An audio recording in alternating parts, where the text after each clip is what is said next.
Salam. Semoga Allah melimpahkan keselamatan serta rahmat-Nya padamu. Ini adalah bahasan analisa dan fakta bersama Lisman Sumarjani.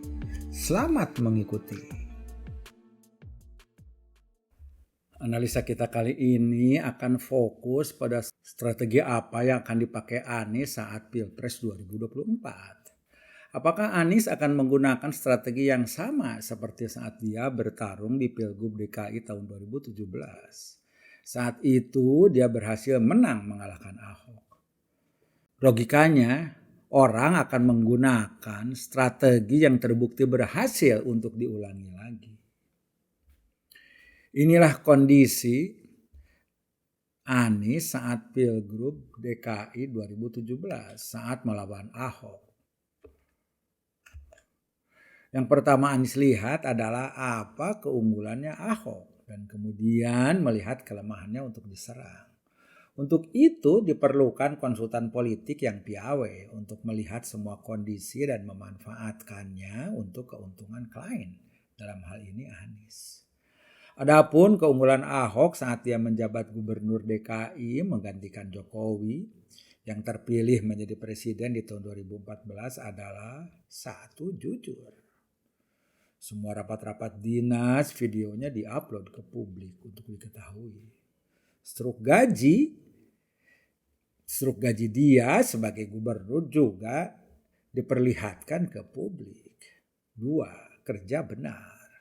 Dibuatkan pasukan oranye. Pasukan ini paling dikenal di DKI.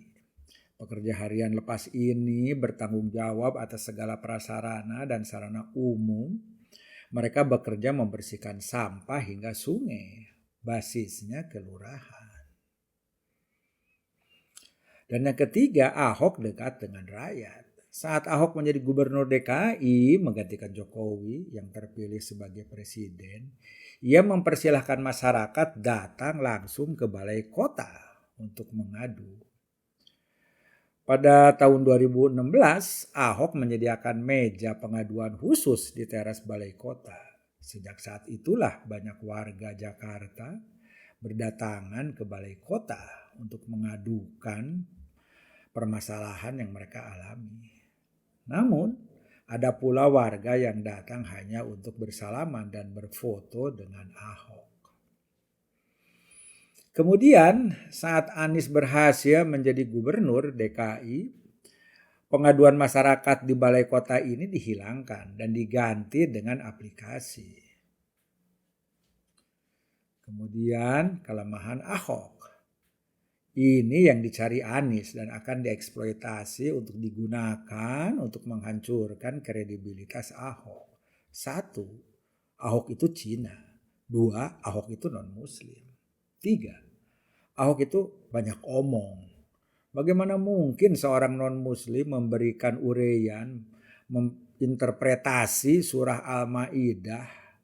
Mungkin tidak salah, tapi tak ada yang mau mendengar hal ini dari seorang non-Muslim. Strategi yang dipakai tim pemenangan Anies adalah bagaimana caranya agar pemilih melupakan keunggulan Ahok. Maka didoronglah pemilih ke sisi emosionalnya dan melupakan sisi rasionalnya.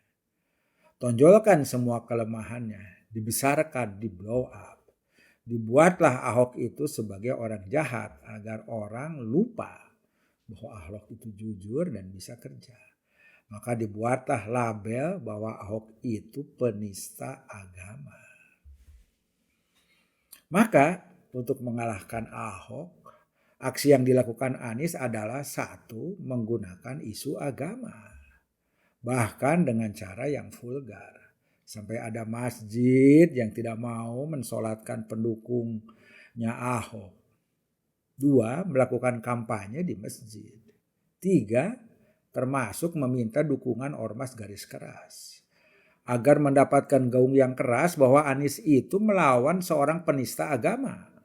Anies berkampanye bukan menonjolkan keunggulan kinerjanya melawan kinerja Ahok. Namun menonjolkan bahwa Ahok itu berbeda agama, berbeda suku dan ras. Bahkan sampai muncul label penista agama. dan berhasil. Walaupun sebelum Pilgub Ahok Jarot dinyatakan unggul oleh hampir semua lembaga survei, dengan strategi di atas, dengan kampanye Pilgub Jakarta yang dianggap paling brutal, akhirnya Anies Baswedan, Sandiaga Uno, unggul dengan 57,96%. Adapun pasangan Basuki Cahayapurnama bersama Jarod Saiful Hidayat hanya memperoleh 42,04%. Akibat dari Pilkada Gubernur Jakarta itu, Anies mendapatkan julukan baru sebagai Bapak Politik Identitas. Politik identitas secara sederhana bisa dimaknai sebagai strategi politik yang memfokuskan pada pembedaan dan pemanfaatan ikatan primordial sebagai kategori utamanya. Politik identitas dapat memunculkan toleransi dan kebebasan. Namun di lain pihak, politik identitas juga akan memunculkan pola-pola intoleransi, kekerasan verbal, fisik, dan juga pertentangan etnik dalam kehidupan. Itu adalah kejadian heboh di saat Pilkada Gubernur DKI tahun 2017. Sekarang di tahun 2024, Anies digadang-gadang bisa menjadi calon atau peserta pemilihan presiden. Pertanyaannya sekali lagi, apakah Anies akan menggunakan strategi yang sama seperti saat dia bertarung di Pilkada DKI? Saat itu dia berhasil menang mengalahkan Ahok. Sekali lagi, logikanya orang akan menggunakan strategi yang telah terbukti berhasil. Proven at field, untuk diulangi lagi. Namun apakah demikian? Mari kita bahas dan analisa satu persatu komponen yang akan terjadi saat Pilpres 2024. Anies dideklarasikan sebagai bakal capres itu sejak 3 Oktober 2022 oleh Surya Paloh atas nama Partai Nasdem. Namun perlu waktu 6 bulan sampai Partai Nasdem, Demokrat, dan PKS resmi menandatangani piagam kerjasama sebagai koalisi pengusung Anies Baswedan sebagai capres di Pilpres 2024. Isi piagam itu diumumkan di Jakarta pada hari Jumat 24 Maret 2023. Koalisi 3 partai pengusung Anies ini menyebut diri sebagai Koalisi Perubahan untuk Persatuan (KPP). Dulu disebut Koalisi Perubahan, sekarang ada Untuk Persatuan. Jadi Koalisi Perubahan untuk Persatuan. Dengan bergabungnya ketiga partai tersebut ke dalam Koalisi Perubahan untuk Persatuan (KPP), persentase perolehan suara nasional untuk mengusung capres di tahun 2024 telah terpenuhi. Total persentase presidensial threshold PKS, Nasdem, dan Demokrat jika digabungkan adalah 25,03%. Cukup untuk menjadikan Anies ikut serta dalam Pilpres 2024. Sebelum membahas itu semua, kita harus melihat kondisi umum perpolitikan di Indonesia. Secara umum, partai yang ada dikelompokkan menjadi 2 kelompok. Partai Islam terdiri dari PKS, PKB, P3, PAN, PBB, Gelora, dan Partai Umat dengan total dukungan 38,9%. Sedangkan partai nasionalis ada PDIP, Golkar, Gerindra, Demokrat, Nasdem, Perindo, PSI, Hanura, Garuda, Buruh, dan PKN. Berdasarkan pengelompokan ini, maka KPP bisa dianggap gabungan antara partai Islam dan partai nasionalis. Apakah ini berarti Anies nanti akan didukung oleh kelompok agamis dan juga nasionalis? Berdasar survei yang dirilis tanggal 26 Maret 2023 oleh Lembaga Survei Indikator Politik Indonesia, mengungkapkan elektabilitas Gubernur Jawa Tengah Ganjar Pranowo sebagai capres masih berada di tingkat teratas dibandingkan calon-calon lain. Sementara itu, ex-Gubernur DKI Jakarta Anies Baswedan dan Ketua Umum Partai Gerindra Prabowo Subianto memiliki elektabilitas yang seimbang di peringkat 2 dan 3. Survei terbaru menunjukkan Ganjar menjadi capres dengan elektabilitas tertinggi sebesar 30,8%. Sedangkan Anies dan Prabowo memiliki elektabilitas yang seimbang di level 21,7%. Berikut adalah grafik elektabilitas ketiga prospek capres 2024. Terlihat elektabilitas Ganjar yang konsisten menaik, Prabowo menurun, dan Anies yang naik dan turun. Berdasarkan grafik ini, mari kita berasumsi bahwa Capres 2024 itu minimal 3 orang, yaitu Ganjar didukung oleh PDIP, Prabowo didukung oleh Gerindra dan PKB, dan Anies. Memang masih mungkin ada 4 calon yang bisa didukung oleh koalisi Indonesia Bersatu, yaitu Golkar dengan PAN dan P3. Tetapi anggap saja bahwa calon yang maju ada 3, yaitu Ganjar, Prabowo, dan Anies. Mari kita bahas apa keunggulan atau advantage yang dimiliki Anies dalam menghadapi Pilpres 2024, menghadapi Ganjar dan Prabowo. 1. Anies mendapat dukungan dari kelompok Islam konservatif yang berada di PKS, PAN, PBB yang merupakan alumni pejuang pemenangan Anies saat Pilgub 2017. Plus ditambah mayoritas anggota Nasdem dan Demokrat. Namun akan jadi ganjalan bila Anies memilih cawapres yang bukan dari PKS dan Demokrat. Pasti ada ketidaknyamanan di anggota PKS bila cawapresnya bukan Aher, serta kegalauan dari anggota Demokrat bila cawapresnya bukan AHY. Yang jelas, Anies tidak bisa hanya mengandalkan kepada fanatisme kelompok Islam konservatif saja.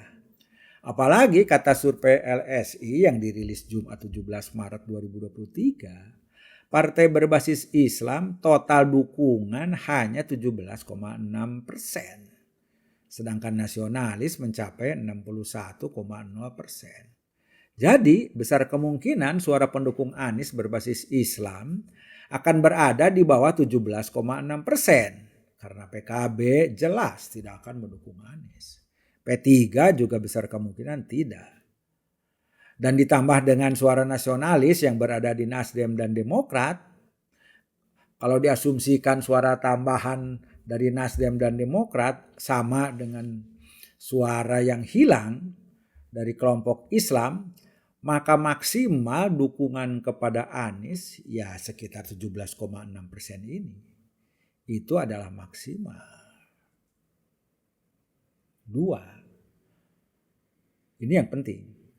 Namun Anies berpengalaman jadi underdog. Saat sebelum Pilgub putaran kedua, hasil survei selalu menunjukkan elektabilitas Anies selalu di bawah dan sepertinya sulit menang. Toh dia bisa menang dan menjadi gubernur. Ini modal besar bagi Anies. Jadi kalau disebut Anies itu underdog dalam survei elektabilitas capres, bagi Anies itu sudah biasa. Biasa dia disebut sebagai underdog. Dia mengalaminya sejak saat Pilgub di tahun 2017. Sekarang anggap Pilpres 2024 sudah berlangsung. Maka kemungkinan yang akan lolos dari putaran pilihan pertama ada 2 kemungkinan. 1, kemungkinan pertama, Anies menjadi pemenang ketiga. Maka Pilpres tahap kedua akan dilaksanakan antara Ganjar dengan Prabowo. Dan bila itu terjadi, itu di luar analisa ini. Maka analisa kita berhenti di sini saja. Kita tidak membahas pertarungan antara Ganjar dan Prabowo. Kemungkinan kedua, Anies masuk ke putaran kedua melawan salah satu dari 2 calon dari kelompok nasionalis. Bisa Prabowo atau Ganjar. Bila itu terjadi, maka inilah analisa kita selanjutnya. Pertanyaannya kembali berulang. Apa strategi yang akan dipakai oleh Anies? Ingat, kondisi di Pilpres 2004 dan Pilgub 2017 sama. Anies sama-sama underdog, tidak diunggulkan. Namun dengan strategi politik identitas dia berhasil mengalahkan Ahok yang diunggulkan oleh survei sebelum Pilgub. Logikanya, Anies kemungkinan besar akan menggunakan strategi yang sama, yaitu strategi politik identitas lagi. Anies tahu dia underdog di Pilpres ini, maka dia harus berjuang mati-matian dengan cara apapun agar dia menang. Bila lawannya adalah Prabowo, maka kartu Cina dan Islam abangan tetap bisa dipakai Anies. Anies akan mendorong pemilih Islam yang di luar jumlah 17,6% tadi untuk menggunakan sisi emosionalnya. Kalimat seperti ini kemungkinan besar akan dipakai oleh para buzzer pendukung Anies. Buat apa dipimpin oleh Cina dan Islam abangan? Mending lebih bagus dipimpin oleh saya. Yang jelas Islamnya dan saya punya darah Yaman atau Timur Tengah yang lekat dengan Islam. Saat Anies lolos ke putaran kedua, PKS dan anggotanya akan berjuang mati-matian agar Anies menang. Inilah kesempatan bagi PKS yang sedikit atau banyak ada ikatan emosional dengan Ikhwanul Muslimin untuk berkuasa di negara berpenduduk muslim terbesar di dunia. Kemenangan Anies akan dianggap setara dengan kemenangan Muhammad Mursi dari Partai Ikhwanul Muslimin Mesir yang memenangkan kursi kepresidenan Mesir secara demokratis di tahun 2012. Sayangnya Muhammad Mursi hanya berkuasa 1 tahun untuk kemudian dikudeta oleh militer Mesir. Atau kemenangan Anies di Pilpres 2024 akan dianggap setara dengan kemenangan Recep Tayyip Erdogan menjadi presiden Turki di tahun 2014. Bila sebelumnya anggota PKS hanya bisa kagum dengan Mursi dan Erdogan, maka dengan Anies menang jadi presiden RI, maka PKS bisa menganggap dirinya setara dengan Ikhwanul Muslimin Mesir atau Partai Keadilan dan Pembangunan Turki milik Erdogan. Sayangnya, bila Anies harus bertarung melawan Ganjar Pranowo, kartu Cina dan Islam abangan akan sulit atau tidak bisa dipergunakan. Ganjar jelas bukan Ahok dan dia seorang Muslim. Bila politik identitas yang merupakan kartu truf Anies saat Pilgub DKI tahun 2017 dipergunakan dengan menggunakan dasar dari hasil Pilpres tahun 2014 dan 2013, maka kemungkinan hal ini akan berhasil memenangkan Anies di 10 provinsi, yaitu Aceh, Sumatera Barat, Riau, Sumatera Selatan, Jawa Barat, Banten, Nusa Tenggara Barat, Kalimantan Selatan, Gorontalo, dan Maluku Utara. Bagaimana dengan DKI Jakarta? Anies mungkin bisa menang juga di sini. Jangan lupa, Jakarta adalah tempat di mana Anies berhasil menggunakan politik identitasnya. Namun demikian, Ganjar akan tetap menang di provinsi lainnya yang merupakan provinsi dengan penduduk lebih banyak. Bila Anies menggunakan masjid dan Islam untuk kampanyenya, maka Ganjar bisa melakukan hal yang sama. Bila di Pilgub Anies berhasil menggalang ormas Islam konservatif garis keras di Pilpres 2024, akan sulit hal itu dilakukan. Paling tidak mereka akan tetap mendukung dengan menggunakan lembaga atau organisasi-organisasi yang berbeda. Yang jelas mereka tidak bisa sevokal dan sevulgar seperti di Pilgub 2017. Ganjar dalam hal ini bisa menangkalnya dengan dukungan dari pesantren-pesantren NU dan golongan Islam moderat lainnya. Permasalahan lainnya bagi Anies, lawan-lawan politik Anies sudah bisa membaca bahwa Anies pasti akan menggunakan strategi yang mirip dengan saat dia Pilgub 2017, yaitu menggunakan kartu agama dan politik identitas atau politik kalian lawan kami. kalian versus kami. Jadi mereka sudah bersiap dengan cara untuk menangkal trik Anies ini. Bagi Anies sendiri, dia tidak punya banyak opsi pilihan strategi yang dia bisa pakai. Itulah satu-satunya strategi yang bisa dia pakai dengan peluang menang, sebesar atau sekecil apapun peluangnya. Jadi, siapapun yang menjadi konsultan politik Anies, Pilpres 2024 merupakan tugas yang sangat berat, kalau tidak dikatakan sebagai mission impossible. Kita sebagai rakyat biasa siap-siap menanti Pilpres 2024 yang pasti akan heboh dan ramai. Bila Anda suka dengan analisa saya, silahkan subscribe dan berikan jempol ke atas. Sampai jumpa di analisa fakta bersama Lisman Sumarjani selanjutnya. Salam.